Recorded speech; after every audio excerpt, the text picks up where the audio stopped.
Bonjour à tous, première, deuxième, troisième ou quatrième année. Aujourd'hui, on va juste réviser la factorisation et le développement lorsqu'on a une multiplication de deux parenthèses. Donc, quand on a une multiplication avec deux parenthèses, on distribue chaque terme d'une parenthèse à chaque terme de l'autre parenthèse. On peut les dessiner en grille ou autrement. Eh bien, on va ici avoir un exercice. Dans un sens, on développe, ou on peut dire développer puis réduire. Et dans l'autre sens, eh bien, on veut factoriser. Lisez bien les consignes en exercice ou en épreuve. C'est important de savoir ce qu'on vous demande. Donc ici, on ne posera pas égal 0, on ne trouvera pas un ensemble solution. On veut simplement réécrire la même expression, mais sous une autre forme. Pour développer, je vous propose d'écrire ici cela sous forme d'une grille. Donc la première parenthèse à l'horizontale et la deuxième à la verticale par exemple. Et ensuite, on multiplie donc chaque terme. Donc 2x fois x, ça fait donc 2x carré. Ensuite, on a 10 fois x, ça fait donc 10x. 2x fois moins 6, ça fait moins 12x. Et 10 fois moins 6, ça fait moins 60. Ensuite, on va réécrire tout ça. Donc en x carré, on n'a que le 2x carré. Ensuite, en x, eh bien, on a le 10x et le moins 12x. Donc, rassemblés ensemble, il ne reste plus que moins 2, moins 2x. Et enfin, le terme constant, moins 60. Donc, ici, en les colorant, eh bien, je vais simplement ne pas oublier un terme. Pour la deuxième ligne, je vais faire la même chose.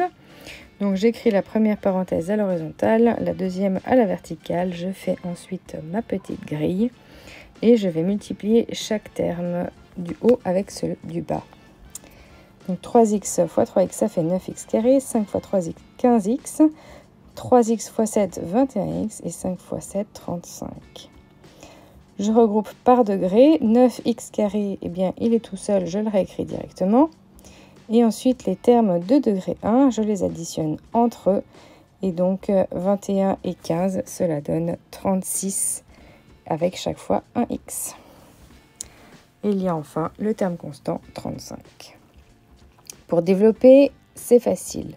La réduction, c'est parce qu'on a additionné à chaque fois deux termes. Maintenant, factoriser. Je vous propose aussi une grille. Prenons ici plusieurs exemples. Vous pouvez arrêter la vidéo pour les observer. Donc, à chaque fois, on va écrire ce qu'on veut factoriser et on va dessiner une petite grille. Alors, prenons un exemple, le numéro 3. Je vais ici donc réécrire ma ligne. Je vais faire ma petite grille. Et maintenant, je cherche deux termes qui multipliés vont donner 3x carré. Bon, eh bien, si je prends 3x fois x, par exemple, ça va marcher. Et ensuite, 2 fois 1, eh bien, c'est 1 et 2 ou 2 et 1.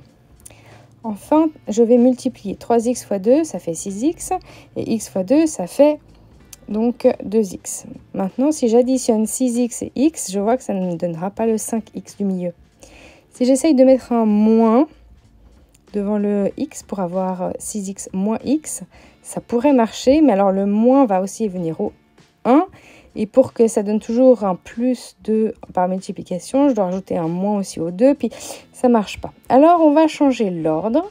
Et puis, je vais mettre d'abord le 2 et ensuite le 1. Donc maintenant, je remultiplie 3x fois 1, ça fait 3x. Et x fois 2, ça fait 2x toujours. Mais là, quand j'additionne 3x plus 2x, ça me donne bien 5x. Donc finalement, 3x et 2 et x et 1.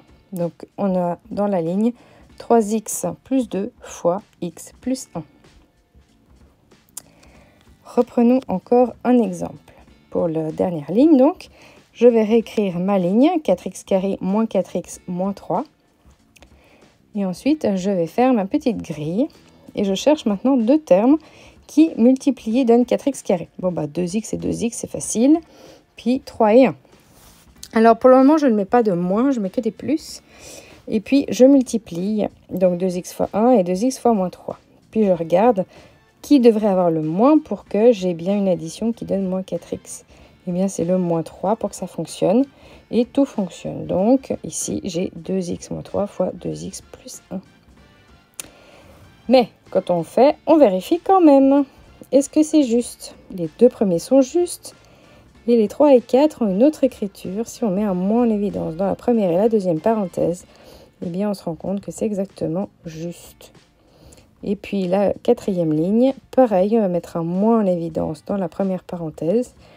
On va aussi faire pareil pour la deuxième, donc le moins de la première se simplifie en un plus, et on voit qu'on a exactement de nouveau la bonne réponse. Et voilà, cette méthode un petit peu bizarre peut-être à premier abord, mais je vous garantis qu'on fait beaucoup plus de réponses justes pour factoriser. Donc entraînez-vous, vous trouverez plein d'exercices dans les séries qui se trouvent sur pinkmath.ch. Belle révision à tous!